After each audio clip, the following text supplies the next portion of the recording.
सभी भक्तों का हार्दिक स्वागत, जो सामने भी हैं और जो जूम पे भी हैं। So nice to see all the devotees here. हम लोगों ने कल चर्चा किया था, यस्याम वै श्रूयमाणायाम कृष्णे परम पुरुषे भक्तिर उत्पद्यते पुंसाम शोक मोह भयापः। भगवान श्रीमद् भागवतम की संहिता को श्रवण करने मात्र से, जैसे भी हम लोग श्रवण कर रहे हैं, श्रवण कर नहीं लिया, तो भगवान कृष्ण जो परम पुरुष हैं उनमें भक्ति उत्पन्न होती है और उस भक्ति के प्रभाव से शोक मोह और भय तिरोहित हो जाता है, नष्ट हो जाता है। अब यह तो उन्हें उसके महत्व के बारे में बताया है भागवत के। अब यहाँ वो बता रहे हैं कि उसका प्रचार कैसे किया, उन्हें आगे इस ज्ञान को कैसे बढ़ाया। मूल प्रश्न क्या था कि निर्गते नारद सूता, हे सूत गोस्वामी, नारद जी के चले जाने के बाद उनकी अभिप्रेत को जान करके श्रील व्यासदेव जी ने क्या कहा, उसी के संदर्भ में सारे बातें सूत गोस्वामी जी कह रहे हैं। ये बात आप याद रखिएगा। तो इस श्लोक में कह रहे हैं कि किस प्रकार से उन्होंने सुखदेव गोस्वामी जी को पढ़ाया। अब आप देखेंगे कि ये एक बात बोलेंगे, इस पर एक और प्रश्न खड़ा हो जाएगा। वो आगे प्रश्न आने वाले हैं, वो अगला श्लोक है, मतलब 8वां और 9वां। और आपने देखा होगा कि संवाद प्रश्न पे आधारित है। अगर आपसे कोई पूछे कि भाई ये रास्ता कहाँ जा रहा है और कुछ नहीं बोलेंगे तो आगे बात नहीं बढ़ेगी ना। तो आप बोलेंगे ये वहां रास्ता वहां जा रहा है, फिर आप उनसे मान लो पूछ लो कि आपको वहां क्यों जाना है, तो फिर बात और बढ़ जाएगी और वो कुछ ना उत्तर दे तो फिर रुक जाएगी, लेकिन फिर वो उत्तर देगा। तो आप देख रहे हैं उत्तर और प्रश्न की वजह से कोई वार्ता चलती है, ये समझ में आ रहा है। ये हम लोग शुरुआत में सुन चुके हैं। यत कृष्ण संप्रश्ने यत कृतः कृष्ण संप्रश्ने येनात्मा सुप्रसिद्धि। लेकिन जो प्रश्न उत्तर भगवान संबंध में होते हैं वो आत्मा को प्रसन्न करने वाले हैं, मन को प्रसन्न करने वाले हैं। तो ये अब लिंक समझ में आ रहा है। भागवत को सुनने से शोक मोह भय नष्ट हो रहा है, तो स्वाभाविक सी बात है कि इतना अच्छा ग्रंथ है, उसका प्रचार किया जाना चाहिए। तो व्यासदेव जी ने कैसे इस भागवत का प्रचार किया, यह श्लोक कह रहा है जी। ठीक है, मेरे पीछे बोले। श्रीमद् भागवत प्रथम स्कंद 7वां अध्याय 8वां श्लोक। ससहितां भागवतीं कृत्वानुक्रम्य चात्मजम् शुकमध्यापयामास निवृत्तिनिरतं मुनिः ससहितां भागवतीं कृत्वानुक्रम्य चात्मजम्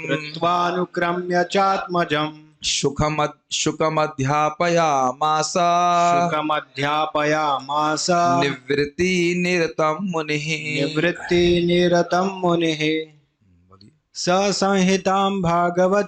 ससंहितां भागवतीं कृत्वानुक्रम्य चात्मजम्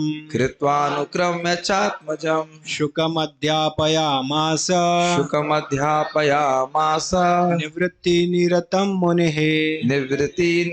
मुनिः। तो स यहाँ पे स मुनि मतलब व्यास मुनि, स मुनि मतलब वह व्यासदेव जी ने भागवती संहिताम कृत्वा, इस श्रीमद् भगवान से संबंधित इस संहिता को रच करके अनुक्रम्य उसको रिवाइज किया। कृत्वा च अनुक्रम्य, रचना करके उसका रिवीजन किया। अब एक बार एक भक्त ने पूछा कि रिवीजन क्यों किया, तो भगवान के अवतार एक ही बार लिख देते तो सही लिख देना चाहिए था। तो उसका भी आप रहस्य को अभी आप टीका में समझने वाले हो। भाई भगवान हैं, भगवान के अवतार हैं, उनमें कोई ऐसा जो बद्धजीव की तरह दोष तो है नहीं कि एक श्लोक लिख दिया, अरे उसमें कोई त्रुटि हो गई फिर से चेंज करो, ऐसी तो कोई अपेक्षा है नहीं। तो रिवीजन क्यों किया, एक रहस्य यहाँ भी है, तो उसको टीका में क्लियर किया जाएगा। अनुक्रम्य मतलब रिवीजन क्यों किया, परिशोधित क्यों किया। अनुक्रम्य मतलब उसको शोधित किया, तो क्यों किया उसको अभी अब देखने वाले हैं। आत्मजम मतलब आत्म से उत्पन्न, बेटे को कहते हैं आत्मज। आत्मजम शुकम अध्यापयामासा, अपने बेटे शुकदेव गोस्वामी को पढ़ाया। संस्कृत समझ में आ रही है। वो बेटे कैसे थे, निवृत्ति निरतम मुनि, निवृत्ति में नितराम रत थे। निवृत्ति का मतलब है जगत से बिल्कुल विरक्त, तो विरक्ति ही नहीं थे, विरक्ति में नितराम रत थे। रथ समझते हैं, इसमें रथ है, लगता अब्जॉर्ब है, तो उनकी मति कहीं भगवान भोग में जाती ही नहीं थी। ऐसे अपने बेटे सुखदेव गोस्वामी को उन मुनि ने पढ़ाया। और समझ लेना चाहिए कि आप कहेंगे इसमें प्रचार कैसे हो गया। व्यासदेव जी ने सुखदेव जी को पढ़ाया, सुखदेव जी ने किसको पढ़ाया? परीक्षित महाराज को, परीक्षित जी ने, और वहीं पे बैठे सुत गोस्वामी, तो प्रचार हो गया कि नहीं? अब क्लियर समझ में आ गया? ठीक है, इसका अनुवाद देखते हैं, फिर अन्वय देखेंगे। वैसे मैं सोचा करता हूं कि शनिवार इतवार में अधिक लोग आने चाहिए, लेकिन शनिवार इतवार में जूम की बात कर रहा हूं, उसमें कम लोग आते हैं। आज एक माता जी देर में आई, तो कहने क्या बात है, आज रिलैक्स कर रही थी उन्होंने कहा रे नलायक, रिलैक्स आप दोपहर में कीजिए, सो जाइए, कोई दिक्कत नहीं, सुबह रिलैक्स करने का समय नहीं, सुबह तो भजन करने का समय। और कल संडे को और कम लोग आएंगे और रिलैक्स करेंगे। अरे भागवत के अलावा कोई रिलैक्सेशन है क्या? हर हफ्ते ऐसे होता है, संडे को और शनिवार को कम लोग कम हो जाते हैं। खैर कोई बात नहीं, बहुत लोग हैं हमारे पास। अनुवाद। श्रीमद् भागवतम का संकलन करने तथा उसे संशोधित करने के बाद महर्षि व्यासदेव ने इसे अपने पुत्र श्री सुखदेव गोस्वामी को पढ़ाया, जो पहले से ही आत्म साक्षात्कार में निरत थे। इसका अन्वय देखिए। स मुनि मतलब उन मुनि व्यासदेव ने भागवतीम अर्थात भगवान से संबंधित, भगवान कृष्ण से संबंधित संहिताम अर्थात इस वैदिक साहित्य को, संहिता का अर्थ होता है जो सम्यक रूप से हित करे, वैसा साहित्य। ब्रह्म संहिता, ठीक है, ब्रह्मा जी ने बोली और जो जीवों का हित करने वाली है। कृत्वाचा रचना करी, उसको रचना करी, और निवृत्ति निरतम यानी आत्म साक्षात्कार के मार्ग में संलग्न आत्मजम अपने पुत्र शुकम अर्थात सुखदेव गोस्वामी को अनुक्रम्य इसको शोधित करके अध्यापया मास अर्थात पढ़ाया। बहुत इजी है, संस्कृत शब्द को इधर उधर आगे पीछे कहीं भी कर सकते हैं। श्लोक आप देखेंगे तो सा कहाँ है और मुनि कहाँ है, देखिए सा और मुनि कितना रिफाइंड है संस्कृत, इज इट नॉट? और अल्टीमेटली स मुनि के संग आना चाहिए था। स मुनि मतलब व्यासदेव जी। तो ऐसा लग रहा है कि निवृत्त निरतम मुनि जो है वह है सुखदेव गोस्वामी के लिए, है ना, अगर ऐसे देख रहे हैं तो। लेकिन मुनि शब्द जो है इधर व्यासदेव जी के लिए। बड़ा संस्कृत की तो कोई डेप्थ ही नहीं समझ सकते। ठीक है, सारार्थ दर्शनी 178। क्योंकि श्रील व्यासदेव ने, हाँ ये बहुत सुंदर लिंक दे रहा है कि क्यों पढ़ाया, बहुत अच्छा, ध्यान से सुनिए। क्योंकि श्रील व्यासदेव ने अपने प्रयोजन भगवत प्रेम का ब्रह्मानंद के अनुभव से भी परमत्व अनुभव किया था, इस कारण से ऐसे निर्गुण ब्रह्म में एक निष्ठ श्रील सुखदेव गोस्वामी को भी प्रेमानंद के वैशिष्ट का अनुभव कराने के लिए उनको श्रीमद् भागवत का अध्ययन कराया। एक लिंक यह है कि प्रचार हेतु कराया, और दूसरा बात यह है कि वो जान रहे हैं कि सुखदेव गोस्वामी निवृत्ति निरत है, मतलब ब्रह्मानंद में लीन है, इनको इस फल का तो अनुभव ही नहीं है।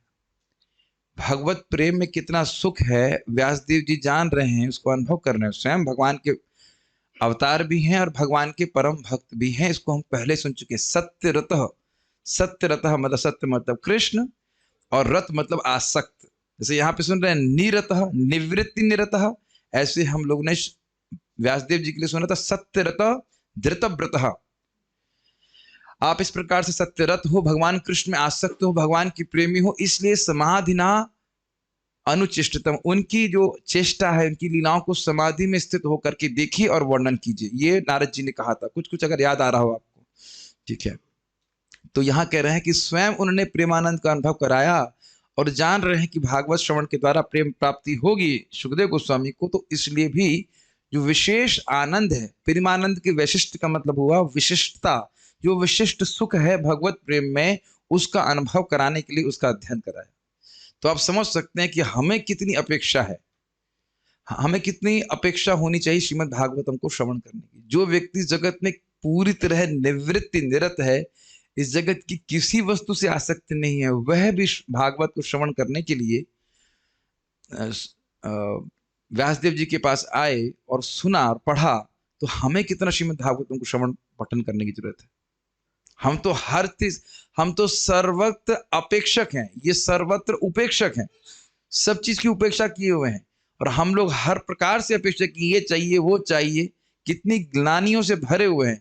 तो हमें कितनी आवश्यकता है भागवत सुनने की। जिस व्यक्ति को कुछ नहीं चाहिए वह भागवत ग्रहण कर रहा है, तो जिसको सब कुछ चाहिए उसको भागवत कितना ग्रहण करना होगा। समझ में आ रहा है कुछ?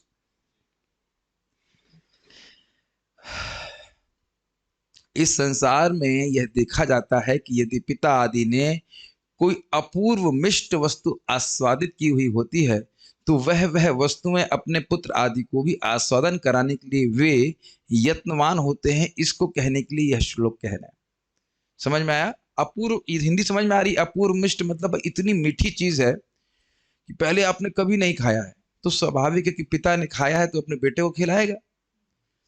इसलिए आत्मजम शब्द यहाँ पे आया कि इतना सुंदर भगवत प्रेम है तो क्यों नहीं अपने सबसे योग्य बेटे को, मुझे पता नहीं उनके और बेटे थे कि नहीं, मुझे नहीं लग रहा है कि उनके और बेटे थे, एक ही मात्र बेटा था, तो अपने बेटे को वो ग्रहण कराना। बेटे को भी ग्रहण कराता है व्यक्ति, शिष्य को भी कराता है। शिष्य अगर अच्छा है तो उसको भी गुह्य बातें बताते हैं। गुरो गुह्यम अप्युतः, जो प्रेम स्निग्ध शिष्य है, प्रेमवत शिष्य है, उसको गुरु गुह्य बातें भी बताते हैं। हम सूत गोस्वामी के संबंध में भी सुन चुके हैं। तो कह रहे हैं बड़े यत्न से बिठाकर 18,000 श्लोक सुखदेव गोस्वामी को व्यासदेव जी ने अध्यापयामास अर्थात पढ़ाए। क्यों पढ़ाए समझ में आ रहा है? ताकि उनको भी प्रेम का अनुभव, प्रेमानंद का अनुभव प्राप्त हो। एक बात यहाँ पे वैसे मैं अभी पहले ही रख दे रहा हूं कि आगे तो श्लोक में आएगा कि आत्मरामी पुरुष जो ब्रह्म में आनंद ले रहा है उसको भी भक्त संग के द्वारा ही भक्ति प्राप्त होती है। ये पॉइंट यहाँ पकड़ लीजिएगा, फिर आने वाला है कल क्लास में। ऐसा नहीं है कि आत्मरामी पुरुष अपने आप भगवान के प्रति आकृष्ट हो जाएगा। जब तक उसे भक्तों का संग प्राप्त नहीं है, भक्तों का संग में आकर कृष्ण कथा नहीं श्रवण कर रहा है, भगवान के प्रति आकर्षित नहीं होगा। जैसे कि आप यहाँ देख रहे हैं, वो जगत से विरक्त भले हो जाए लेकिन भगवान में आसक्त तभी होगा जब भक्तों से संग होगा। कुछ ये आप आगे भी देखने वाले हैं, एकदम स्ट्राइकिंगली क्लियर किया जाएगा इस बात को। अब जरा ध्यान पूर्वक सुनिए। कृत्वानुक्रम्य अर्थात प्रथमतः स्वयं संक्षिप्त भाव से भक्ति युक्त ग्रंथ की रचना करी, परंतु श्रील नारद जी के उपदेश के अनुसार श्री भगवत भक्ति को ही एकमात्र प्राधान्यता देते हुए अनुक्रम्य अर्थात क्रम विधान पूर्वक संशोधन करके इस ग्रंथ को श्रील शुकदेव गोस्वामी को अध्ययन कराया, यह अर्थ। अब इसमें जीव गोस्वामी जी भी अन्यत्र जगह टीका करते हैं कि कहीं कहीं लिखा है कि महाभारत की रचना पुराणों के बाद हुई। सारे पुराणों को लिखने के बाद महाभारत की रचना हुई। हाँ, एक जगह हम पहले भी बता चुके हैं और उस टीका को मैं नहीं रख रहा हूं यहाँ पे, लेकिन एक पॉइंट बता रहा हूँ, वही चीज समझने का प्रयास कीजिए। और हम यहाँ सुन रहे हैं कि महाभारत रचना करने के बाद भी व्यासदेव असंतुष्ट थे और फिर भागवत की रचना करी, तो ये कैसे समन्वय हम रखें? तो यही बात यहाँ पे बोल रहे हैं चक्रवर्ती बात की संक्षेप में श्रीमद् भागवतम को वो रचना कर चुके थे महाभारत के पहले, लेकिन पहली बात तो प्रकट नहीं कराए थे, सूक्ष्म रूप से कह लीजिए या संक्षिप्त रूप में थी। लेकिन जब नारद जी ने उनको आज्ञा दिया तो फिर विस्तार से शोधित करके उसमें क्या है वो धर्म प्रोजित कैटब, किसी भी प्रकार से भक्ति के अलावा और कोई चर्चा नहीं रखी है श्रीमद् भागवत में। कुछ ग्रहण कर पा रहे हैं? भागवतम पहले से थी सूक्ष्म रूप में या संक्षिप्त रूप में, उसके बाद महाभारत की रचना भी किए, फिर भी संतुष्ट न हुए, फिर नारद जी आए और फिर नारद जी ने उनको प्रेरणा दिया, तो फिर अब भक्ति को ही प्रधानता देते हुए फिर से श्रीमद् भागवतम की रचना की। इसलिए कह रहे कृत्वा अनुक्रम्य। समझ में आ रहा है? रचना करके और उसके बाद उसको संशोधित करके सुखदेव गोस्वामी जी को सुनाया। कुछ ग्रहण कर रहे हैं? कंफ्यूजन तो नहीं? ठीक।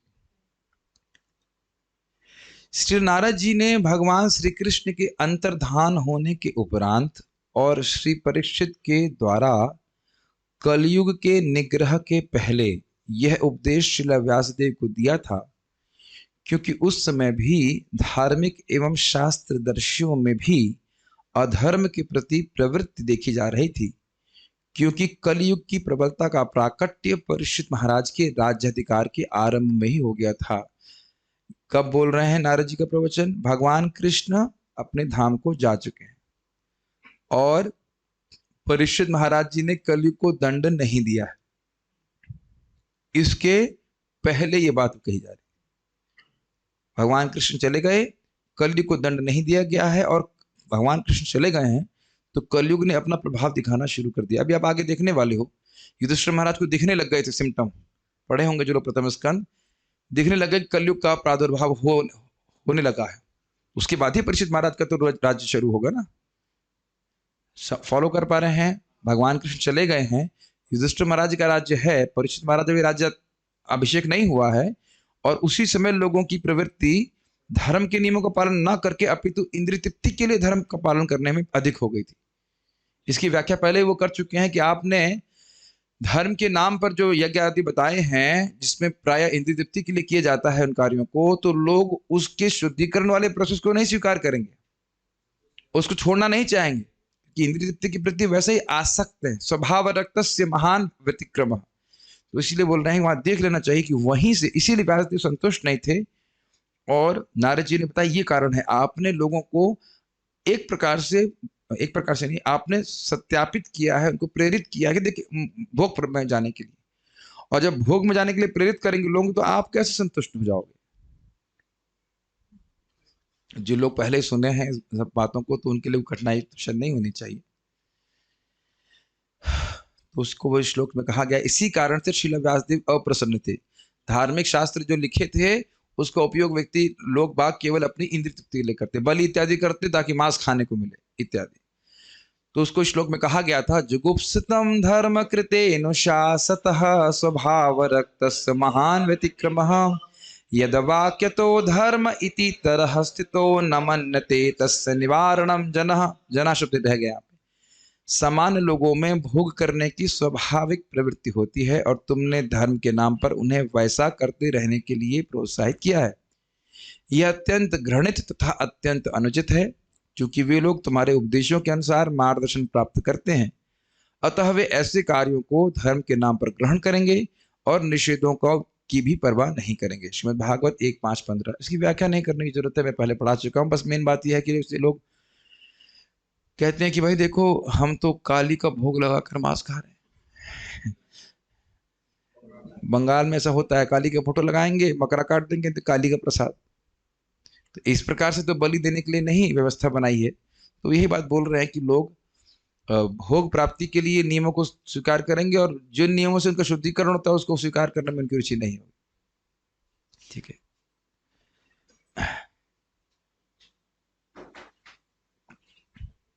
यह समझ लेना चाहिए कि कलयुग के प्रारंभ होने से पहले श्रील व्यासदेव का चित्त अप्रसन्न नहीं था। जब तक भगवान कृष्ण इस धराधाम पे थे, कलयुग का सामर्थ्य नहीं था कि वह अपना प्रभाव दिखा सके। तो उससे पहले नहीं था। देखिए कितना माइन्यूटली आचार्यगण देखते हैं, बहुत अच्छा। आज तो हम लोग कभी सोचे नहीं ना, कभी नहीं सोचे होंगे। इसलिए मुझे ये टीकाएं पढ़ने में भी बड़ा अच्छा लगता है और पढ़ाने में अच्छा लगता है। कभी सोचे आप इस तरह से? बताइए। मैं आपको नहीं बोल रहा हूँ, अपने को भी बोल रहा हूँ। कभी इतना सोच ही नहीं सकते कि व्यासदेव कब अप्रसन्न थे। व्यासदेव जी जब भगवान कृष्ण है तब अप्रसन्न नहीं थे। भगवान के रहने से तो धर्म नष्ट होने का स्वभाव प्रश्न ही नहीं होता, कलयुग के आने का संभावना ही नहीं है। तो उनके जाने के बाद जो अधर्म बढ़ने लग गया, वो भी धार्मिक लोगों में बढ़ने लग गया अधर्म की प्रवृत्ति, तो उसकी वजह से वो अप्रसन्न थे, है ना। अब इस समय जैसे मान लीजिए कोई बाहर के व्यक्ति मंगल आरती ना आए तो कोई दिक्कत नहीं, लेकिन अगर ब्रह्मचारी मंदिर के ब्रह्मचारी अगर मंगल आरती नहीं आएगा तो प्रेसिडेंट बहुत दुखी हो जाएगा। भाई तुम लोग धर्म का पालन करने वाले हो, तुमको देखते हैं, यही तो बोला जाता है कि तुमको देखा जा रहा है कि तुम लोग साधु लोग हो, और मान लो कोई नहीं आए तो ज्यादा बुरी बात है ना। कोई मान लीजिए स्टूडेंट नहीं आए तो कोई बात नहीं बेटा 6 बजे आ जाओ, कोई दिक्कत नहीं, चलेगा। लेकिन ब्रह्मचारी अगर सुबह नहीं उठेगा तो डांट पड़ेगी कि नहीं? आप लोग स्टूडेंट नहीं है, सब ब्रह्मचारी हैं।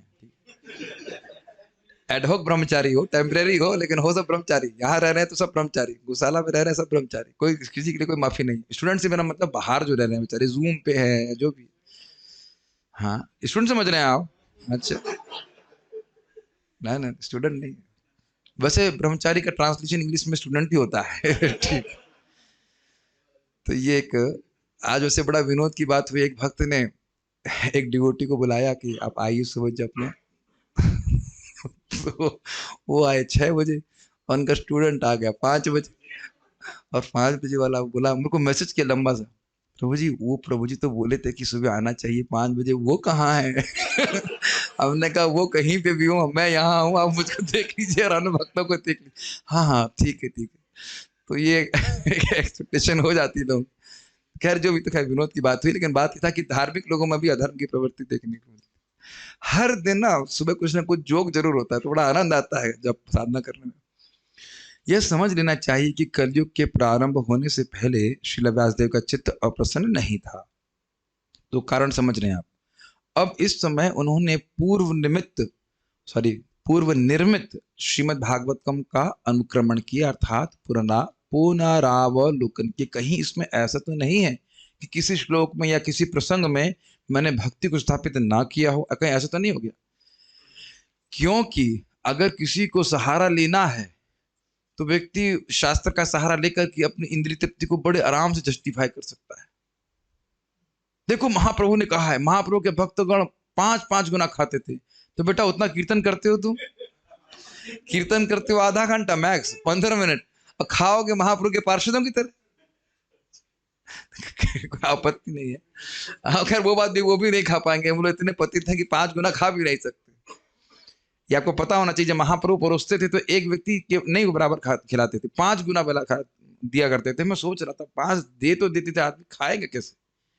5 का मतलब आप 4 रोटी खाते तो 20 रोटी दें, तो वो तो एक अलग बात है कि महाप्रभु दे रहे हैं, लेकिन व्यक्ति खाएगा कैसे? महाप्रभु को तो आप मना नहीं कर सकते।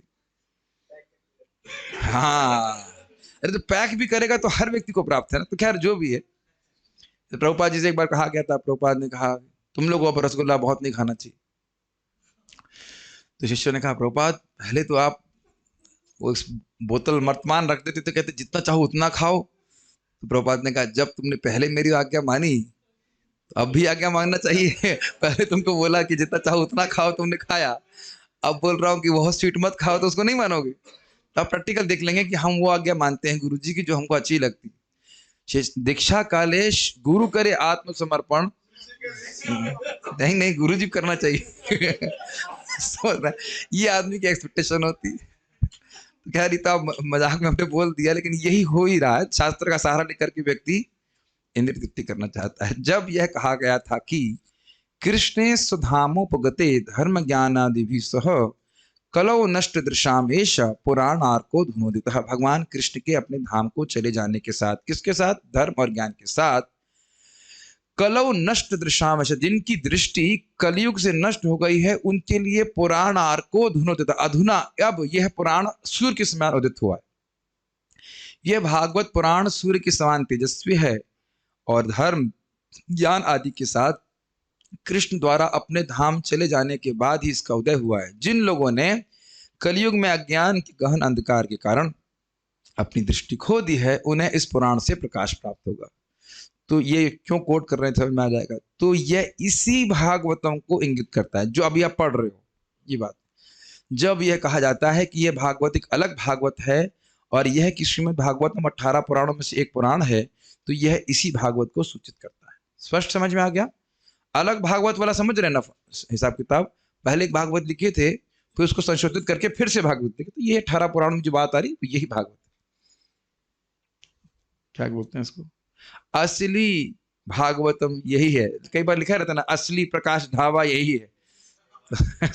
देखे होंगे आप, है ना, असली हरिओम ढाबा यही। वैसे कई बार असली शब्द जो लगा लेते हैं, तो हाँ असली ब्रजवासी, हाँ इत्यादि। तो उसी सेंस में असली भागवत जो प्रमाणिक भागवत है वो आपके सामने है। मैं जब टीकाओं को पढ़ रहा था तो मैं सोच रहा था कि आचार्यों ने कितना कष्ट उठाया है इन टीकाओं को लिखने में। उनके पास लैपटॉप नहीं था, तो कितना उनका आदर भाव होगा या है, हाँ भागवतम के ऊपर पेन भी नहीं था, और उसको प्रिजर्व करने में कितनी मेहनत लगी होगी, इज इट नॉट? कितना उनकी आदर बुद्धि थी और कितना विचार किए हैं किस श्लोक के ऊपर। प्रभुपाद जी के तात्पर्य देखिए, इतना इंस्पिरेशनल प्रभुपाद जी के तात्पर्य, बहुत अच्छा लगता है। निवृत्ति निरतम अर्थात ब्रह्मानुभवी श्रील सुखदेव गोस्वामी, अर्थात उनका मन कहीं भी कभी भी भोग में नहीं जाता था। केवल वह ब्रह्म अनुसंधान जो आप समझते हो ना, ब्रह्म ज्योति भगवान कृष्ण से निकलती है, उसी के ध्यान में, उसी के अनुभव में वह लिप्त रहते थे। लिप्त नहीं कहना चाहिए, सन एब्जॉर्ब, क्या कहेंगे एब्जॉर्ब में, लीन रहते थे। हाँ, लीन रहते थे, तो उनको जगत की कोई भोग की इच्छा नहीं। ठीक, आप लोग सोच रहे होंगे कि तात्पर्य समाप्त हुआ, नहीं, अभी एक ही हुआ है। दूसरी टिकट देखिए। इस प्रकार श्रीमद् बाल प्रबोधिनी, इस प्रकार श्रीमद् भागवत की उत्पत्ति को कहकर अब उसके प्रचार को कह रहे हैं इस श्लोक से। समझ गए ना किस प्रकार से भागवत की रचना की, पहले श्लोक में बताया, अब कैसे उसका प्रचार हुआ। स अर्थात व्यासदेव इस भागवती संहिता की रचना करके, अर्थात समाधि में जिस प्रकार देखा था उस लीला दर्शन के अनुसार लिख करके, तो कृत्वा शब्द की व्याख्या कर रहे हैं। कैसे रचना करी, देखिए कितनी विशिष्ट बात है।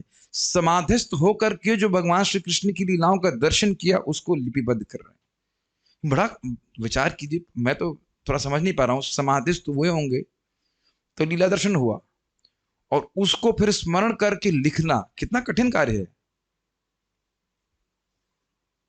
अगर ये भी पूछ लिया जाए कि आज रात में आपने क्या सपना देखा, उसको लिपिबद्ध कीजिए आप। समाधि की तो बात छोड़िए, क्या सपना देखे थे उसको लिख दीजिए, वही कठिन होगा। याद करना कठिन होगा, लिखने की तो बात छोड़ दीजिए। तब देख रहे हैं ना कि हम इसको पढ़ के निकल जाते, थोड़ा सा मनन करेंगे तो आपको लगेगा ये कितनी बड़ी बात हो गई। समाधि में भगवान की बहुत सी लीलाएं देखी होंगी, बहुत से भक्तों की लीलाएं देखी होंगी, और वह सबको लिपिबद्ध करना तो हमारे लिए तो क्या असंभव बात है। भगवान के अवतार है, उनके लिए असंभव बात नहीं है। अब मैं व्यासदेव थे ना हूं, मेरे से क्या पूछ रहे हो कैसे लिखते थे, मुझे क्या पता कैसे लिखते थे। वैसे हमने सुना है गणेश जी को बुलाए थे, वो लिखे थे। और सोचिए भागवत इतनी जबरदस्त बात है, अच्छी रोचक लीला आ गई इस संबंध में। गणेश जी को बुलाए और कहे, गणेश जी कहे मेरा हाथ रुकेगा तो मैं चला जाऊंगा। बड़ा इंटरेस्टिंग। लिखना था, लिखने के लिए कौन, मतलब क्या कोई चाहिए, तो उन्होंने कहा ठीक है हम लिख देंगे, लेकिन तो व्यासदेव जी बोले ठीक है, लेकिन आपको समझ के लिखना होगा।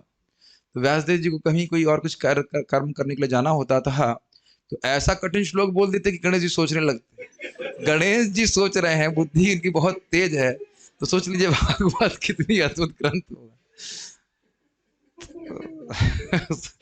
इतनी देर में आ जाते, फिर उसके बाद आगे बढ़ जाते, बड़ा रुचिकर थे। तो ये समझ रहे हैं, लीला दर्शन किया और उसके बाद तो समझ लीजिए क्या ग्रंथ पढ़ रहे हैं हम लोग। और ये समझ में नहीं आता, ये क्वेश्चन मार्क रहेगा, why me, why in the world me. ये सब प्रभुपाद जी का परम आशीर्वाद है कि हमें इस प्रकार से भागवत पढ़ने को मिल रहा है।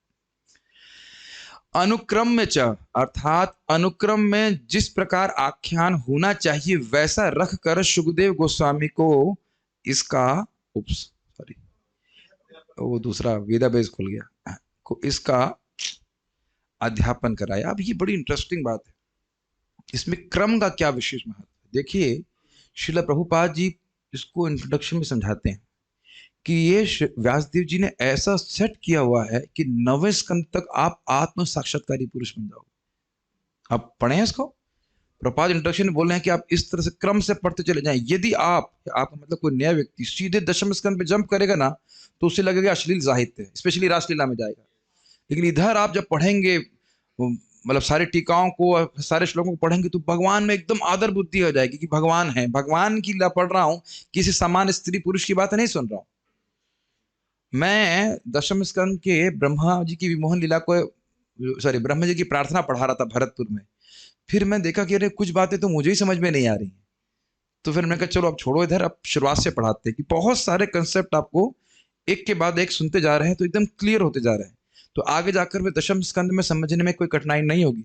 मैं नहीं समझता हूँ कि अब चित्त शक्ति आएगी तो डर जाओगे आप, ये कौन सी शक्ति आ गई, ऐसा डरावना नहीं लगेगा ना। चित्त शक्ति सुन लिए हैं, पराशक्ति, माया शक्ति, सब खूब अच्छे से सारे तत्वों को समझ लिए हैं, तो 10वें स्कंद को आस्वादन कर पाएंगे। जैसे रबड़ी बहुत बढ़िया चीज है, लेकिन हाजमा ठीक नहीं है तो, समझ गया ना।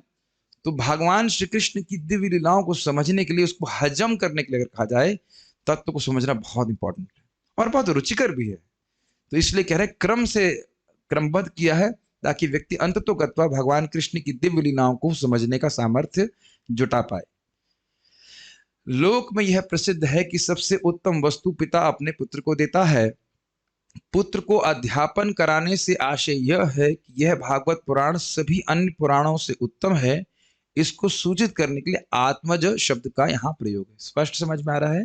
और ये आगे स्वयं सुखदेव गोस्वामी कह रहे हैं कि सबसे श्रेष्ठ वस्तु श्रीमद् भागवतम उन्होंने मुझको पढ़ाई थी, और ये हम लोग उधर भी पढ़ चुके हैं पहले भी, कि व्यासदेव जी ने पैल आदि को अलग कुछ अलग दिया, किसी को अथर्ववेद दिया, किसी को ये दिया, किसी को वो दिया, और फिर भागवत जो है ये सुखदेव गोस्वामी के थ्रू दिया।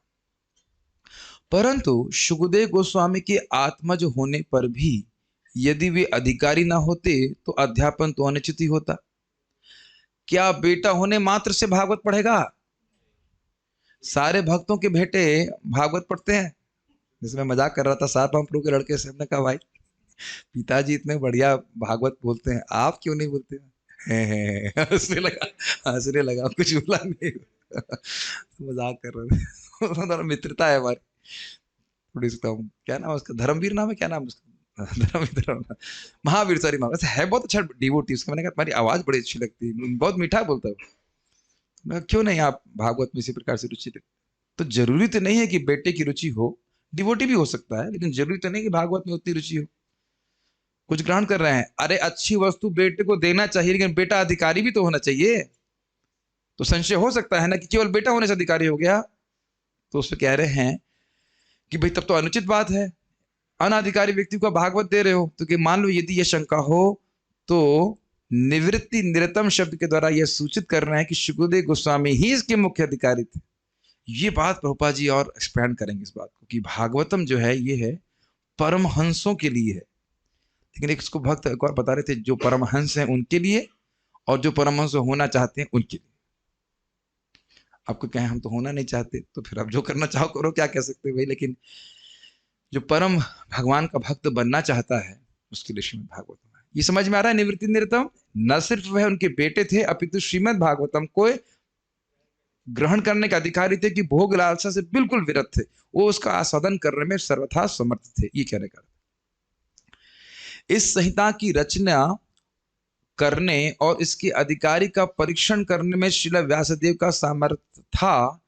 इसको उनके मननशीलत्व आदि गुणों को सूचित करने के लिए उनको मुनि शब्द से संबोधित कर रहे हैं। कुछ समझ में आया? रचना करना बहुत मुश्किल, और उसके बाद ये जानना कि कौन इसका अधिकारी है, इसके लिए मनन नहीं करना पड़ेगा। तो इसलिए इनको मुनि कह रहे हैं। तो मुनि शब्द यहां पे किसके लिए है?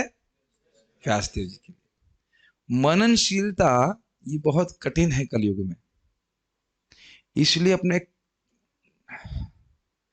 काउंसलर को चुन लेना चाहिए बहुत ध्यानपूर्वक। मैं काउंसलर केवल इस्कॉन के कंटेक्स्ट में नहीं बोल रहा हूं, माता पिता भी काउंसलर होते हैं, चाचा चाची भी काउंसलर हो सकते हैं इत्यादि। लेकिन सारे चाचा चाचा चौधरी नहीं होते हैं, इनका दिमाग कंप्यूटर से तेज चले। समझ रहे हैं मेरी बात? विनोद कर दिए, लेकिन खाली कहने का अर्थ है प्राय लोगों की केवल पशु बुद्धि होती है, वो सही विवेक के द्वारा आपको नहीं बताना चाहते।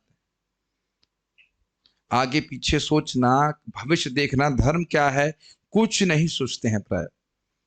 खैर हम थोड़ी बात इधर शिक्षा के लेसेंस में नहीं लगे, लेकिन कहने का मतलब यह है संहिता को रचने की क्षमता थी, महान मुनि थे, मननशील थे, और यह भी देखने में बिल्कुल प्रवीण थे कि सुखदेव गोस्वामी को दूंगा, तो यह भी देखने कि सुखदेव गोस्वामी आगे जाकर के परीक्षित महाराज को बोलेंगे इत्यादि। और इसी प्रकार से सुखदेव गोस्वामी भी सूत गोस्वामी जी को पास बिठा करके भागवत सुना रहे हैं परीक्षित महाराज को। लेकिन परीक्षित महाराज तो किसी को नहीं सुना पाएंगे ना, उनका शरीर छूट जाएगा।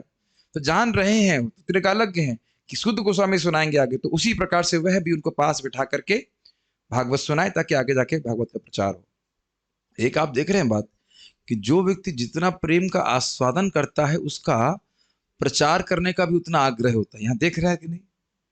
श्रील व्यासदेव जी हो या सुखदेव गोस्वामी हो, सभी की इच्छा है कि इस कृष्ण भक्ति का, भागवत ग्रंथ का प्रचार होना चाहिए, और संसारी लोगों में होना चाहिए, या कहना चाहिए संसारी लोगों में भी होना चाहिए, सभी के लिए होना चाहिए। तात्पर्य प्रभुपाद जी का श्रीमद् भागवत व्यासदेव द्वारा ही संकलित ब्रह्म सूत्र का सहज भाष्य है।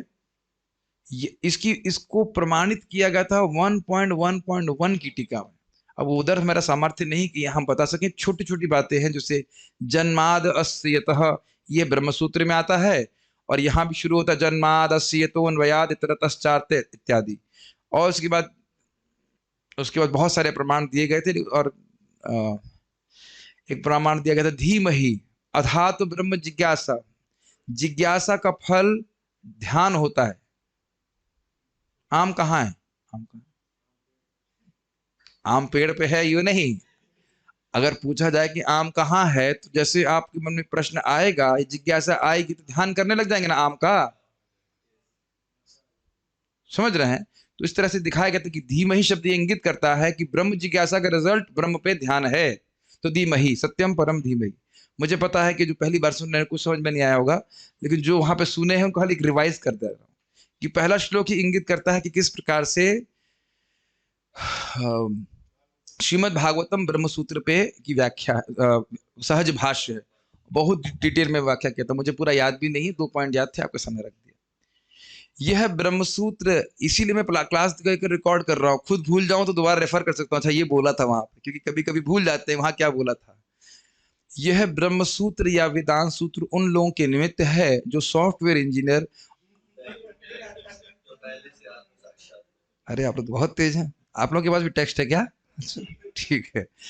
ये ब्रह्म सूत्र या वेदांत सूत्र उन लोगों के निमित्त है जो पहले से आत्म साक्षात्कार में निरत है, मतलब पहले से ही विरक्त हैं जगत से, उनको प्रीचिंग की जरूरत नहीं है, वो पहले से ही विरक्त हैं, उनके लिए ब्रह्म सूत्र है। सोचिए, श्रीमद् भागवतम, सुनिए बहुत सुंदर, श्रीमद् भागवत इस तरह रचा गया है, जो क्रम की बात कर रहा था एक के बाद एक, कि इसकी कथाएं सुनते ही मनुष्य आत्म साक्षात्कार के मार्ग में तुरंत प्रवृत्त हो जाता है। इसीलिए इसको लाल से रखा हुआ है, एकदम ध्यान से सुन लीजिए। 2 लाइन देखिए, ब्रह्मसूत्र उन लोगों के लिए है जो पहले से आत्म साक्षात्कार में लगे हैं। तो आप कहेंगे हम तो नहीं लगे हैं, हम तो नहीं लगे, हम में से कौन लगा हुआ था? अथा तो ब्रह्म जिज्ञासा, यह तो हम लोग सुना ही नहीं थे क्या? बोलने की तो बात छोड़ दीजिए। ठीक, तो अगर हम ऐसे नहीं भी हैं, जिस दिन से भागवत सुनना शुरू कर दिया उसी दिन से आत्म साक्षात्कार में हम प्रवृत्त होने लगते हैं।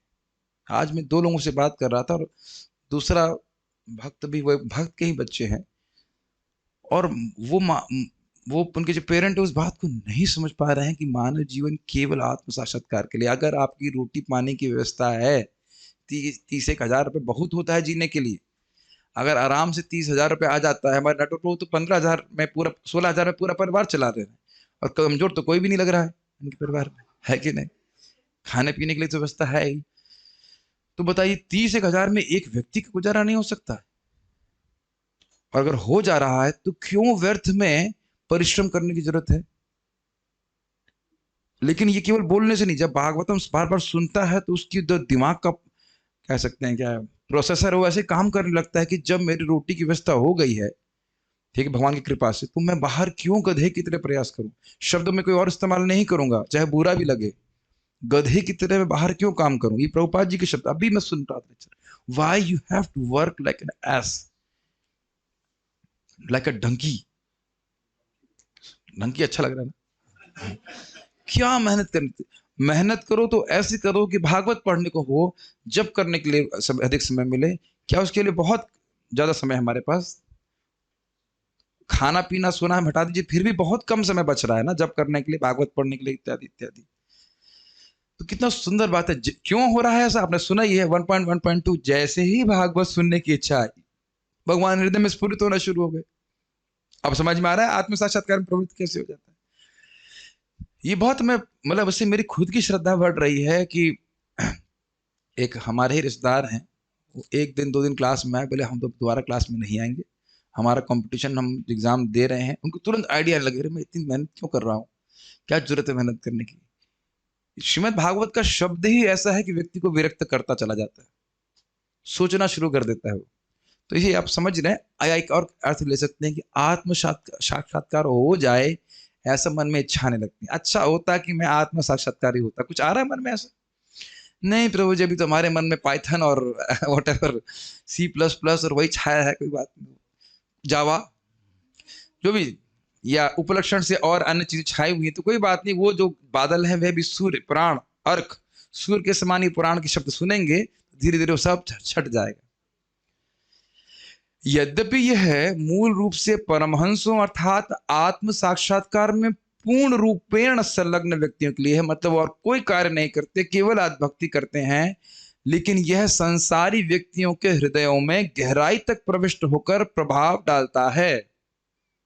तो ये सभी दोनों प्रकार के लोगों के लिए, जो आत्मरामी है, भक्त हैं, वो तो आनंद लेंगे भागवत में, और जो जो भी इधर दुखों में आनंद ले रहा है, whatever, दुख प्राप्ति के प्रयास में लगा हुआ है निष्ठा से, उसके बाद उसमें रुचि और उसके बाद आसक्ति और प्राप्त है उसको, जो दुख प्राप्ति का साधक है, क्रम से उसने साधु संग किया है, श्रद्धा आई, साधु संग किया कि हमें दुख के लिए कुछ करना चाहिए, फिर उसके बाद उसने उसका भजन किया, दुख के लिए भजन किया, फिर अर्थ प्रवृत्ति हो, अनर्थ प्रवृत्ति हो गई, अनर्थ निवृत्ति नहीं, अनर्थ निवृत्ति हो गई है, फिर उसमें निष्ठा रुचि लगा हुआ है, उसको भी चेंज कर देगी श्रीमद् भागवतम।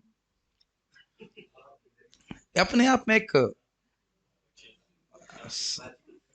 मैं कह सकते हैं, मतलब है प्रभाव, और प्रभुपाद जी के शब्दों को, तात्पर्य को आप सुनेंगे तो उसका विशेष प्रभाव होगा। आपने देखा भी होगा, पढ़ते तो हैं, ठीक है, वो लाभकारी है, लेकिन जब उसी तात्पर्य को सुनते हैं कुछ अलग प्रभाव अनुभव करते हैं।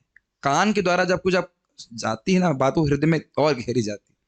आपने कई बार अनुभव किया होगा, पढ़ रहे हैं ठीक है, खुद से पढ़ते हैं अच्छी बात है, लेकिन जब सुन रहे होते हैं तो अधिक प्रभाव कान में जाता है। तो एक बात तो समझ में आ रहा है कि कान से जाएगा तो सारा मैल हृदय में साफ हो जाएगा और व्यक्ति आत्म साक्षात्कार के लिए इच्छुक हो जाएगा। मैं क्या कर रहा हूं, ये प्रश्न तो आएगा ना, मैं ये क्यों कर रहा हूं, इससे मेरा क्या स्वार्थ सिद्ध होगा, यह प्रश्न श्रीमद् भागवतम को श्रवण करने के बाद जरूर आएगा, और अभी नहीं आया है तो आने लग जाएगा। सारे संसारी व्यक्ति इंद्र तृप्ति में लगे हुए हैं, लेकिन ऐसे लोग भी इस वैदिक साहित्य में अपने भवरोगों के निवारक उपचार पाते हैं। स्पष्ट समझ में आ रहा है।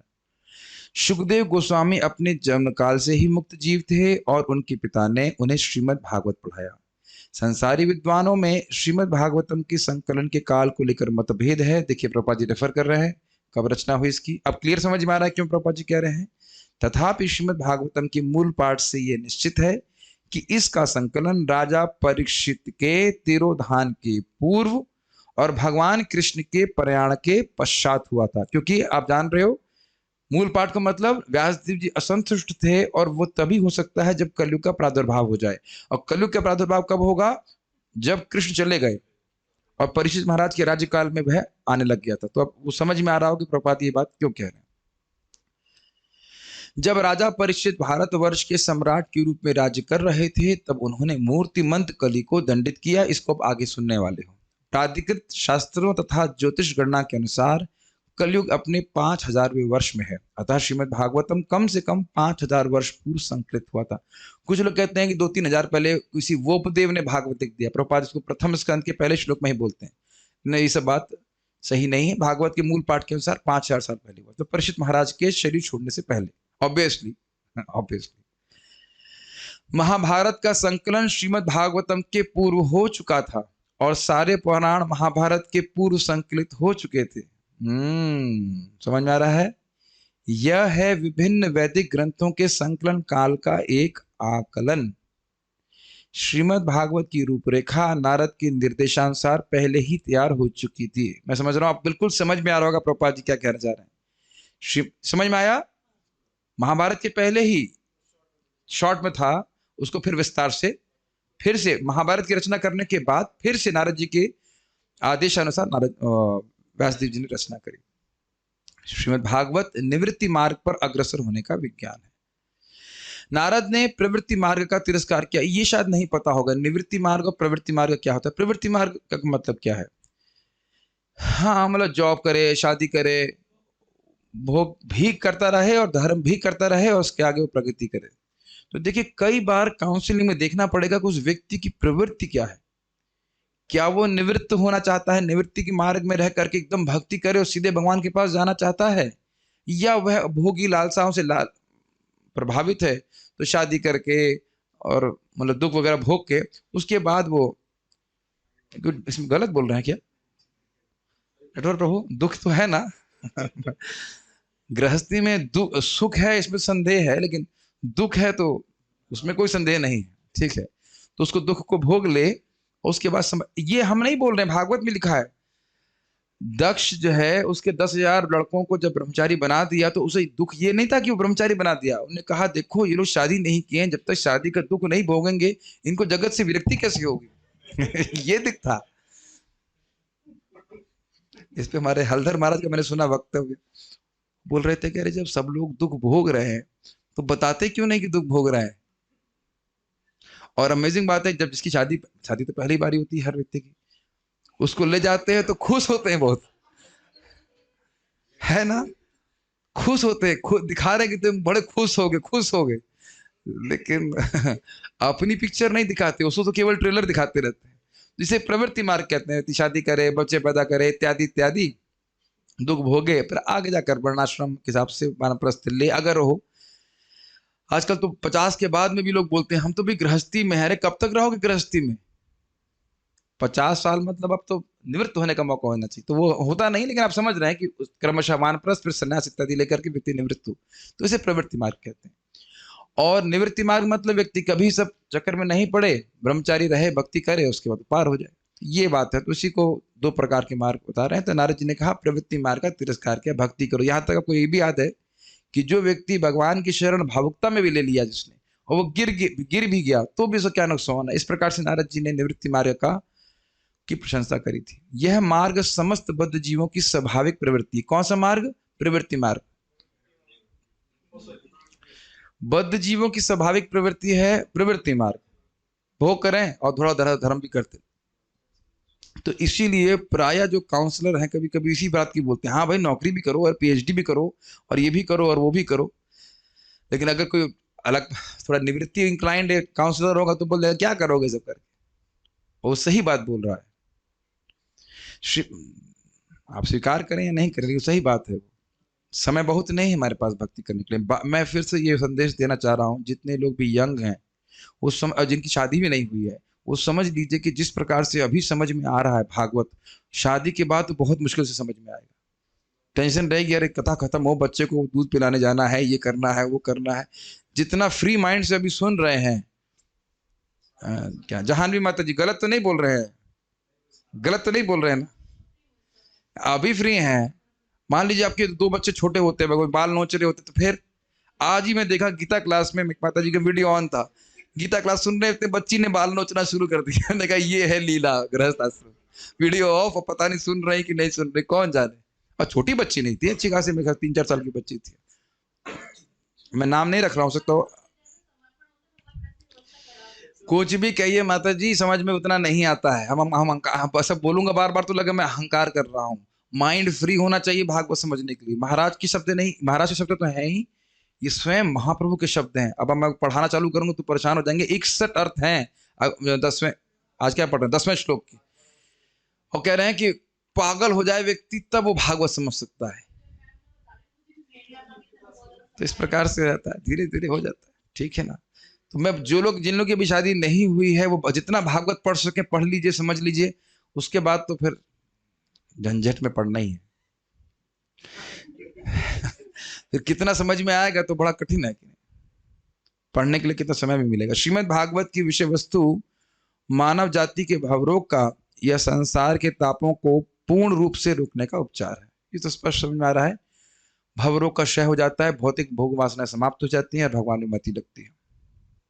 फिर अब एक प्रश्न खड़ा हो जाएगा, अरे आपने कहा निवृत्ति निरत, मतलब उनको किसी में कोई आसक्ति नहीं थी, किसी भी चीज की अपेक्षा नहीं कर रहे थे, तो इतना बड़ा ग्रंथ कैसे पढ़ लिया?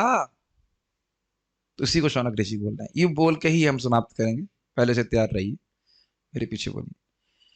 शौनक, देखना फ्लो कितना सुंदर है, फ्लो पकड़ रहे होंगे तो इंटरेस्टिंग लग रहा होगा। शौनक उवाच, शौनक उवाच, स वै निवृत्ति निरतः, स वै निवृत्ति निरतः, सर्वत्रोपेक्षको मुनिः, सर्वत्रोपेक्षको मुनिः, कस्य वा बृहतीम् एताम्, कस्य वा बृहतीम् एताम्, आत्मरामः समभ्यसत्, आत्मा राम समभ्यसत्। क्षमा कीजिएगा, जल्दीबाजी में हम उसकी फॉन्ट सेट नहीं कर पाए। शौनक उवाच मतलब शौनक ऋषि ने कहा। देखिए तुरंत, अब देखिए कितना ध्यान से शौनक ऋषि सुन रहे हैं, एक एक शब्द को पकड़ रहे हैं। स वै, ये सुखदेव गोस्वामी, स मतलब ये सुखदेव गोस्वामी, वै मतलब निश्चित ही, निवृत्ति निरता, अभी बोला ना आपने निवृत्ति निरता, एकदम ध्यान पूर्वक सुन रहे हैं कि वह तो निवृत्ति निरत थे, वह सदा ब्रह्म के अनुभव में लगे रहते, ब्रह्म में लीन थे, कुछ कहीं भी मति नहीं जा रही थी उनकी। सर्वत्र सर्वत्रोपेक्षको मुनि, हर वस्तु हर स्थान से उपेक्षा किए हुए थे, मतलब किसी भी चीज में कहीं उनकी रतिमति नहीं थी, ऐसे मुनि थे।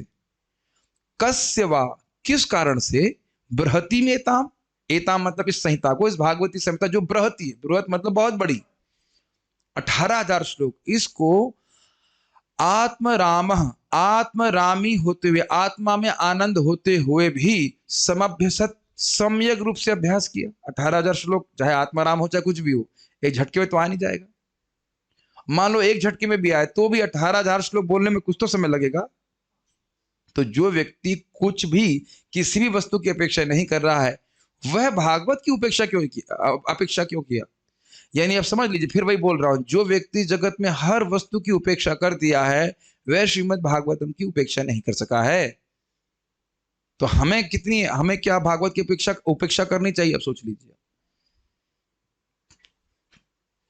जिसको कुछ नहीं चाहिए वह भी भागवत कह रहा है, के प्रति कह रहा है मुझे चाहिए मुझे चाहिए, तो हम तो सर्वथा न्यून है, हमें कितनी भागवत को सुनने की आवश्यकता है? क्या मुझे से समझ रहे हैं? अनुवाद। श्री शौनक ने सूत गोस्वामी से पूछा, सुखदेव गोस्वामी तो पहले से ही निवृत्ति मार्ग पर चल रहे थे और इस तरह वे अपने आप में प्रसन्न थे, तो फिर उन्होंने ऐसे बृहत साहित्य का अध्ययन करने का कष्ट क्यों उठाया? वैसे एक बात तो है कि भागवत कष्ट नहीं है।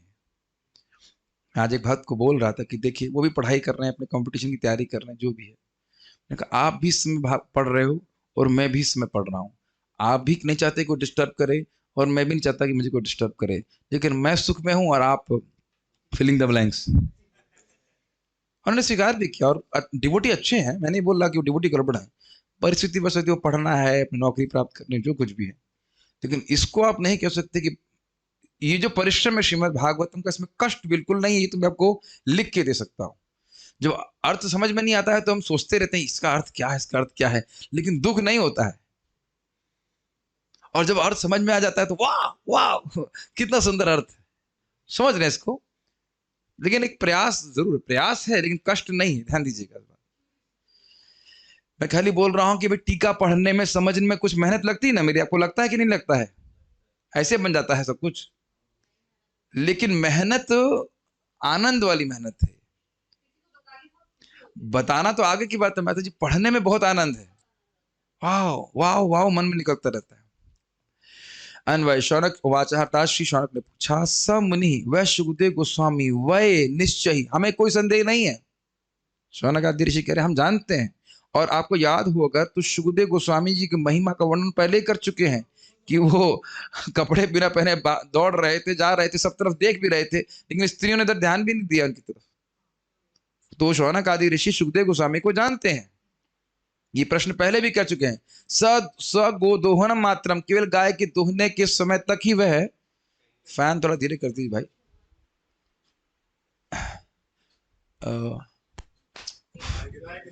गाय के दोहन करने मात्र ही किसी घर में रुकते थे, तो इत्यादि इस प्रकार से दिखाया गया कि वह पूरी तरह से निरपेक्ष थे। ये स्वयं शौनक आदि ऋषि ने कहा था, शौनक ऋषि ने कहा था, तो इसलिए इनका कोई संदेह नहीं है। निवृत्ति निरतः अर्थ समझ रहे हैं, आत्म साक्षात्कार के पथ पर सदैव ही लगे रहते थे। तुमको तो पहले से पता था, उन्हें क्या पढ़ाने की जरूरत है।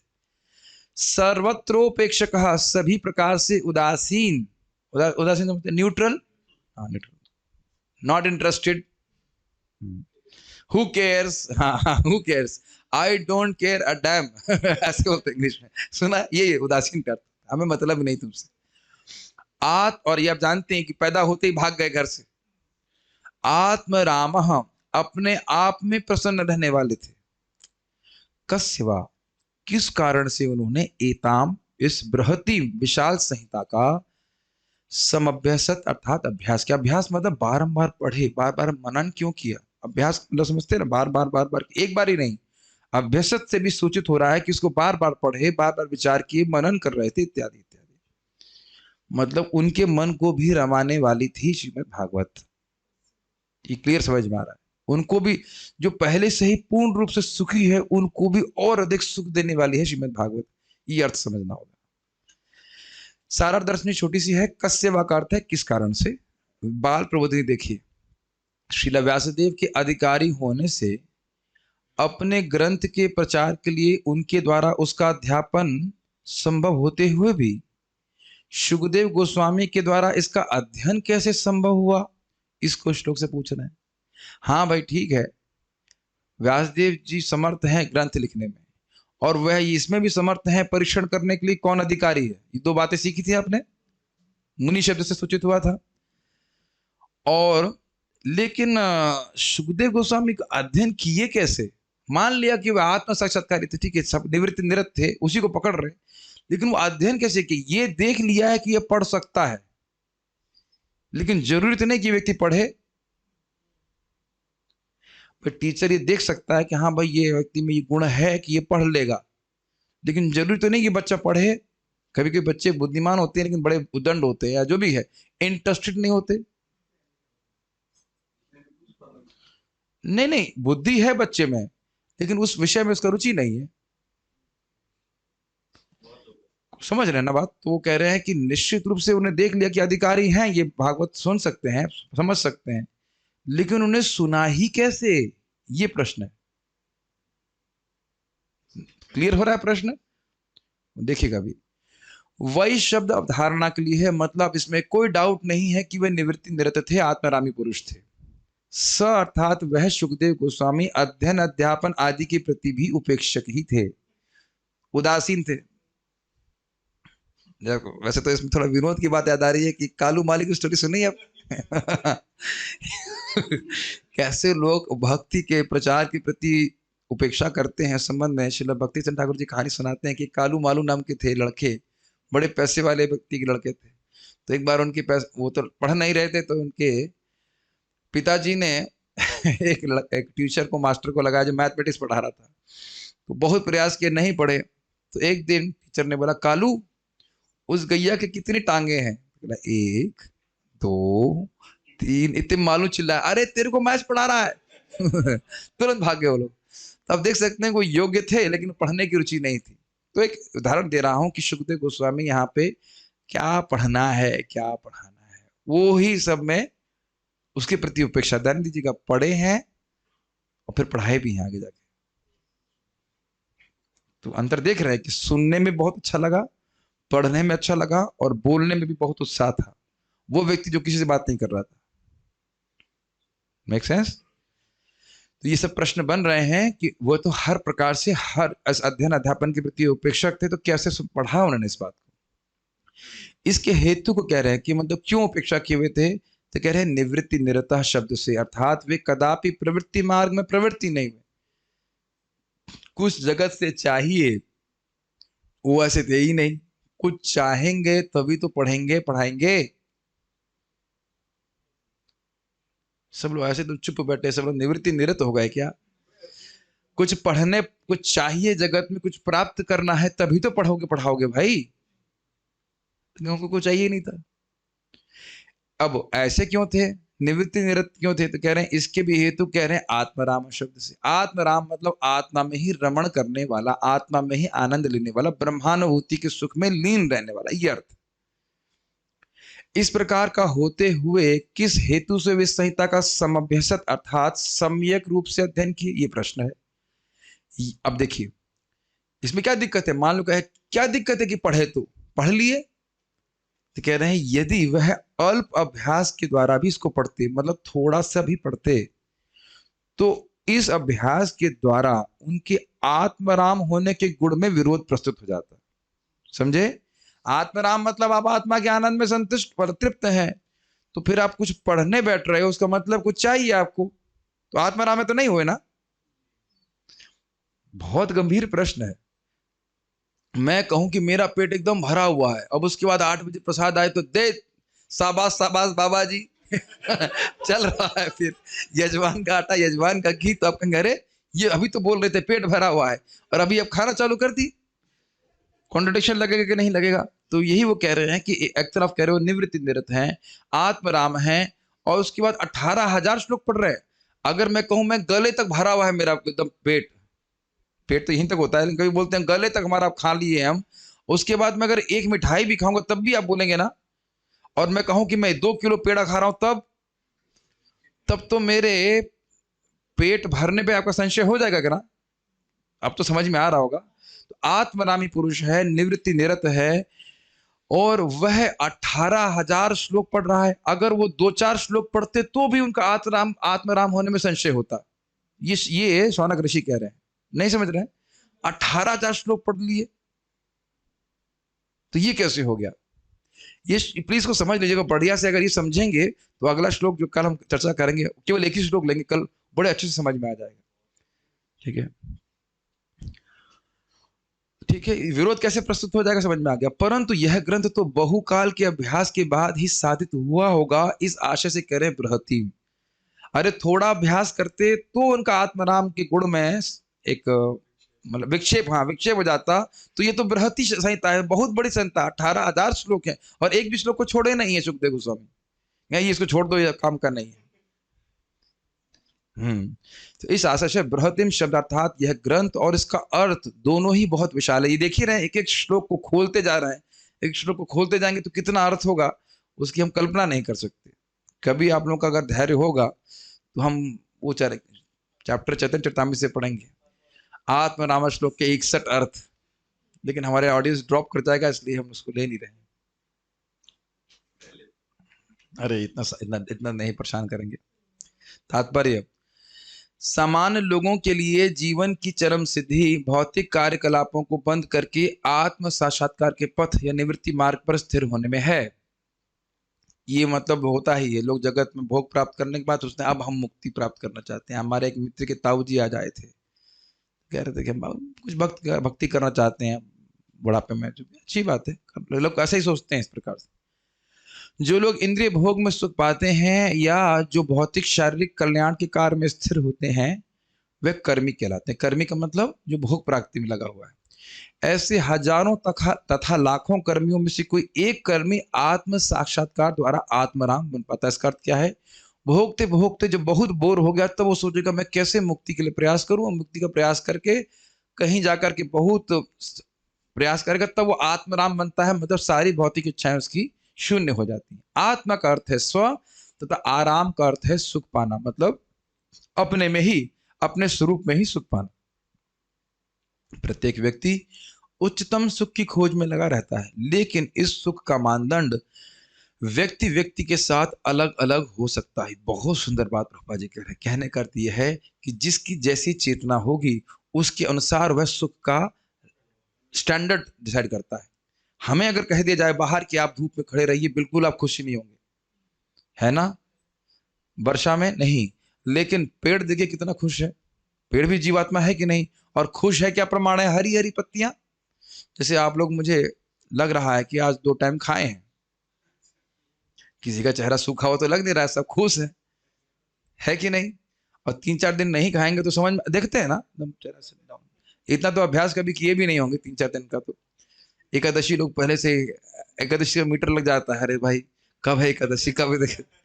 उस दिन सुबह 4 बजे से भूख लगना शुरू हो जाती है। कहने का मैं बात, आप प्रैक्टिकली देख रहे हैं कि कोई जीव मरना नहीं चाहता है, उससे श्रेष्ठ फिर जानवरों का सुख है।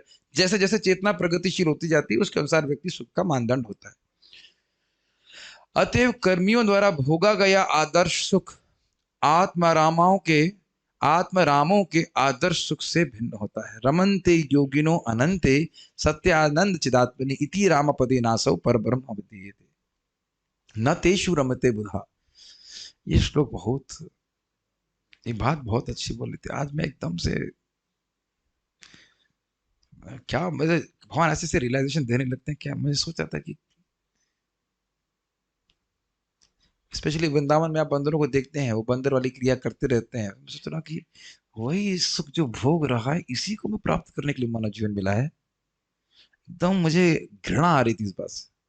समझ रहे मैं क्या कहना चाहता हूँ? मैं स्पष्ट कुछ नहीं कहना चाह रहा, लेकिन एकदम से मन में कि इसी के लिए मानव जीवन, मतलब ऐसे ही दांत भींच के बोल रहा हूँ, इसी के लिए मानव जीवन मिला है, यही करने के लिए। It was just so strong, very strong emotion which came to me. Anyways, Atmaram जो भक्त हैं उसको भगवान गीता में भी बोलते हैं क्या, क्या श्लोक है वो? सुखम आत्यंतिकम यत्तद् बुद्धि ग्राह्यम अतीन्द्रियम वेत्ति यत्र न चैवायम स्थितश्चलति तत्वतः। ये श्लोक मुझे बहुत अच्छा लगता है। सुखम आत्यंतिकम यत्, आत्यंतिक सुख जिसमें एक तो असीमित मात्रा में है और उसमें दुख का कोई सम्मिश्रण नहीं है, उस सुख को प्राप्त करके वेत्ति यत्र न चैवायम स्थितश्चलति तत्वतः, एकदम सुंदर इंद्रियों से, अपनी शुद्ध इंद्रियों से व्यक्ति सुख का अनुभव करता है और एक बार उस सुख को प्राप्त कर लेगा तो जीवन में चाहे कुछ भी कष्ट आए उससे हिलेगा नहीं। उस आध्यात्मिक सुख के लिए मानव जीवन है। इन कर्मियों के द्वारा भोगा जाने वाला सुख मानव जीवन के लिए नहीं है। आत्माराम हर तरह से भौतिक भोग के प्रति अन्य मनस्क होते हैं। Make sense? Because they are testing a higher taste. अन्य मनस्क समझते हैं एब्सेंट माइंडेड, उदासीन, लाइक दैट। श्रील सुखदेव गोस्वामी ने यह अवस्था पहले से ही प्राप्त कर ली थी, तो इसको तो आप जानते ही हो, पैदा होते ही वह भाग गए थे घर से, कोई इनको रुचि नहीं थी, तो भी उन्होंने इस बृहत भागवत ग्रंथ का अध्ययन करने का कष्ट उठाया। इसका अर्थ यह है कि श्रीमद् भागवतम आत्मरामों के लिए भी स्नातकोत्तर अध्ययन का विषय। स्नातकोत्तर को इंग्लिश में क्या कहते हैं? एमए? मैं तो आज तक किया नहीं। ग्रेजुएशन मतलब बीए इत्यादि। फिर अरे लग रहा है कोई पास भी नहीं हो के आया है। एमए कहते हैं, मास्टर्स। तो वाह, आज मैं जब पढ़ रहा था, तुमने कहा चलो हम मास्टर्स तो कर रहे हैं। बड़ा खुश हुआ। और इस मास्टर करने में भले 10 साल लग जाए लेकिन कोई दिक्कत नहीं है, इससे हमारा हेड परमानेंटली डैमेज नहीं होगा। पीएचडी करेंगे तो चेतन चित्ता में पीएचडी भी है, तो पहले हाँ मास्टर है तो मास्टर्स कर लेते हैं, अभी 10 साल लगेगा। पोस्ट ग्रेजुएशन, हाँ तो पोस्ट ग्रेजुएशन मतलब मास्टर्स। तो बीए तो कर ही चुके हैं, बीएससी सॉरी साइंस ना विज्ञान, बीएससी हो गया भगवत गीता। तो बीएससी इंग्लिश में अभी चला रहा हूँ कोर्स, वो भी उसमें सुन सकते हैं बीएससी करने के लिए। बीएससी और एमएससी एक साथ ही हो रहा है, सुबह बीएससी शाम को एमएससी। तो बैचलर ऑफ, उसमें बैचलर लिखा हुआ, शादी नहीं कर सकते अगर सुनना तो बीएससी जो है कर रहे हैं और एमएससी अब यहाँ चल रही है, मास्टर ऑफ साइंस। और पीएचडी जब भागवत पढ़ा लेंगे तो फिर पढ़ाएंगे चेतन चरितामृत। ठीक है, अच्छा है। तो कभी कभी लोग कहते हैं कुछ नहीं कर रहे, भागवत पढ़ रहे। अरे एमएससी कर रहे हैं भाई, क्या कर रहे हो? स्नातकोत्तर पढ़ रहे हैं विज्ञान। और ये सत्य बात है, प्रभुपाद कह रहे हैं, जिन्होंने समस्त वैदिक ज्ञान का अध्ययन कर लिया, सारे वेदों का सार श्रीमद् भागवत में। तो ये आप श्लोक समझ गए कि किस प्रकार से सुखदेव गोस्वामी जो हर प्रकार की, हर वस्तु की उपेक्षा की थे, वह भागवत की उपेक्षा क्यों नहीं कर पाए, वह भागवत क्यों पढ़े। और उसका उत्तर बहुत रोचक है और अच्छी बात है। कल संडे है, संडे को मुझे पता है कि कम लोग आएंगे, तो जो लोग विशेष रुचि रखेंगे उन्हीं को हम कल सुनाएंगे। संडे को तो मस्ती करने का समय होता है, भागवत है ना पढ़ी जाती संडे को है कि नहीं। लेकिन जो भी है, कल वाला श्लोक बहुत सुंदर है, मैं अमेजिंग है। और पता है हम लोग को याद है आईआईटी में हम लोग थे, सर बोले, हम कुछ पता ही नहीं था भागवत के बारे में, बोले जब तक तुम लोग सीखोगे नहीं इसको ब्रेकफास्ट नहीं मिलेगा। कौन सा श्लोक? आत्मरामश्च मुनियो निर्ग्रंथाप्युक्रमे कुर्वन्त हेतुकिम भक्तिम इत्थम भूत गुणो हरि। तभी वो याद हो गया तब से।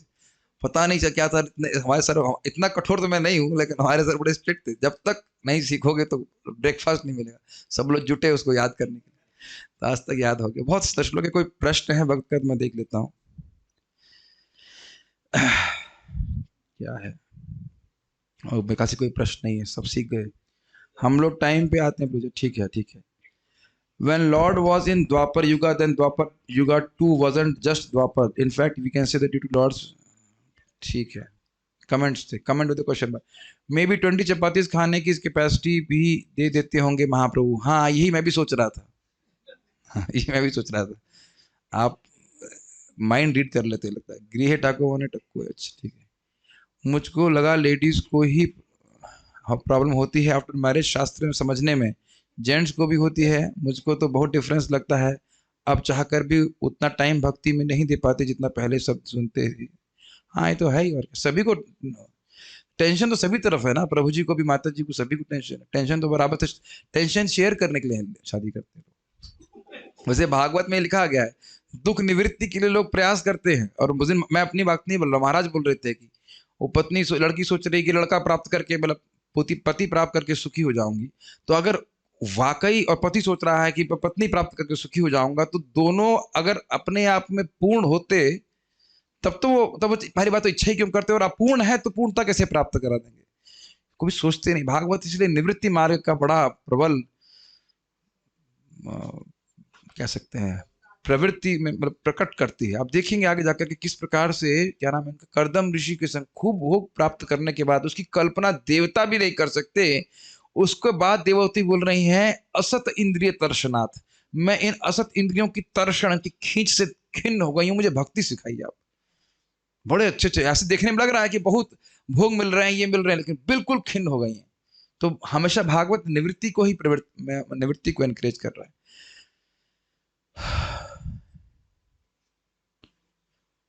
मास्टर्स, पोस्ट ग्रेजुएट, परम, ठीक है, पीएच, ठीक है, और क्या, और कुछ नहीं, सब मस्ती कर रहे हैं। Okay, good. प्रभु जी एक हाँ सवाल जी, है। जैसे कि आपने बताया कि माइक बोलिए। हाँ, हाँ, भागवतम सुनने मात्र से हम जो है आत्म साक्षात्कार हो जाते हैं, आत्म साक्षात्कार में प्रवृत्त हो जाते हैं, उसी प्रवृत्त दिन हो से जाते हैं। आत्म साक्षात्कार में आगे बढ़ने लगते हैं, भगवान हृदय में प्रवेश प्रकट होने जी। लगते हैं। जी, तो क्या प्रभुपाद जैसे कि यहाँ पे सुखदेव गोस्वामी को उनके पिताजी सुना रहे हैं, और सुखदेव गोस्वामी चूंकि उनको आत्मा राम ये सब कह के उनको हाँ, रिप्रेजेंट कर रहे हैं, फिर भी वो भागवतम 18,000 श्लोक वो सुने, तो क्या प्रभुपाद ने अपने पुत्र को नहीं सुनाया था क्या? यही तो आपने सुने थे कि पुत्र होने मात्र से अधिकारी नहीं हो जाता है, यही तो बात हो रही थी कि केवल पुत्र होने मात्र से कोई व्यक्ति अधिकारी नहीं हो जाता है। लेकिन भागवतम में तो इतना शक्ति है ना कि वो आत्म साक्षात्कार कर सकते हाँ, लेकिन सुने तो सही। आपको याद है ना कि प्रभुपाद जी की पत्नी चाय के बदले में भागवत को एक्सचेंज करने, तो समझ लेना कितनी आदर बुद्धि है। आदर कुछ होना चाहिए ना। और ऐसा नहीं कि कोई, देखिए वही वाली बात है कि चित्त कैसा है व्यक्ति का, लकड़ी गीली है तो धुआं उड़ेगा, संपर्क में आएगा तो कुछ होगा। तो प्रभुपाद जी को क्या गुरु के रूप में स्वीकार किया उनके पिता बेटे ने। वो देखो, मैं उनके बेटे के बारे में कुछ नहीं कह सकता हूँ, बट आइडिया इज कि वह समर्पण नहीं था जो उनके शिष्यों के द्वारा था। प्रभुपाद बोले कि मैं कुछ परिवार को लोगों को छोड़ा और मुझे कितने प्यारे प्यारे बेटे और मिले हैं। अब देखिए, ज्यादा तो हम कुछ नहीं कहना चाहते, लेकिन हमारे एक ड्राइवर थे जो हमारे संग ऑलमोस्ट 10 साल से जाते थे प्रचार करने के लिए, एक भी क्लास में नहीं बैठे और हम उनको, और एक भी बार मंगल आरती भी नहीं आए, है कि नहीं। और यहाँ पे एक व्यक्ति आए थे कुछ समय के लिए, मनोज प्रभु, और वो रोज आकर कथा सुनते थे। 2 महीने में इतना बहुत परिवर्तन आया। तो अलग बात है वापस घर चले गए, लेकिन तुरंत भक्ति करने लगे। तो व्यक्ति का इसमें मेन बात है क्या है, श्रवण इच्छा, श्रवण इच्छा होनी चाहिए, तो फिर भागवत ग्रहण कर सकते हैं। केवल पास रहने मात्र से, जैसे महाराज जी समझाए थे, वृंदावन चंद महाराज जी, परम पूज्य वृंदावन चंद महाराज के उदाहरण अद्भुत थे। कह रहे हैं भाई बोतल देना, कोई बोतल तो जो दिख जाए, हाँ छोटी बोतल दीजिए, कोई बोतल जल्दी से दे दो, हाँ ये बोतल अच्छी है, ये अच्छी बोतल है, सब आप लोग देखिए ये बोतल, ये दिख रही है, हाँ ठीक है, ये बोतल है, ये खाली है कि नहीं। और एक और दिक्कत है, इसमें इसका ढक्कन भी बंद है। अब इसको गंगा जी में डाल दीजिए, गंगा जी में डालने के बाद जब बाहर निकालेंगे तब क्या होगा, खाली ही रहेगी, क्योंकि ढक्कन बंद किया हुआ है। बहुत अच्छा उदाहरण। तो जब ढक्कन अपना हम स्वयं ही बंद किए हुए हैं तो फिर कैसे चलेगा। जैसे अब आपने सुना नहीं, अब आप शायद उस क्लास में नहीं थे, बहुत पहले बताया था, पुराण आर को धुनो देता है में टीका में लिखा हुआ है कि जिसकी, जो अंधेरे की वजह से नहीं देख पा रहा है उसको तो रोशनी प्रदान करेगा, लेकिन जो स्वतः अंधा है उसको भागवत रोशनी प्रदान नहीं कर सकती। तो खुद अपनी भी कुछ प्रवृत्ति होनी चाहिए ना, कुछ इच्छा होनी चाहिए ना भागवत सुने, है कि नहीं। ये चीज है। तो अब जो भी कारण रहा हो, कोई कहता है क्या, हाँ महाराज बता रहे थे भाई रुक्मिणी का ऐसा आसुरी प्रवृत्ति वाला भाई कैसे हो गया। रुक्मिणी तो स्वयं भगवान की अंतरंगा शक्तियां हैं, और रुक्मी एकदम असुर निकला, भगवान के बिल्कुल विरुद्ध। तो क्या कह सकते हैं। मैं क्षमा कीजिएगा, मैं प्रभुपाद जी के बेटे को ऐसा नहीं कह रहा हूँ, लेकिन सबकी अपनी अलग मतलब प्रवृत्ति है, क्या कह सकते हैं। प्रहलाद महाराज हिरण्यकश्यप, समझिए प्रहलाद, उनके बेटे भी भक्त हैं, भक्त थे। अब वो कितना अपने पिता से ग्रहण की तो उनके ऊपर है ना, नॉट एक्सेप्टेंस तो उनके ऊपर है ना। ठीक है। गृहस्थ को डेली रूटीन कर्म करने होते हैं, इस कारण ज्यादा पढ़ने का समय नहीं मिलता, नया नया सुनते रहते हैं और पुराना भूल जाते हैं। कोई बात नहीं, कम से कम आते तो रहिए, इतना कम से कम क्लास का टाइम याद रखिए, ये भी बहुत बड़ी बात है। ये बहुत बड़ी बात है कि 6:30 बज गए मतलब भागवत सुनने का समय हो गया, इतना भी याद है तो कोई बात। ठीक है, श्रवण करने से भगवान हृदय में आ रहे हैं। Okay, so we shall stop here.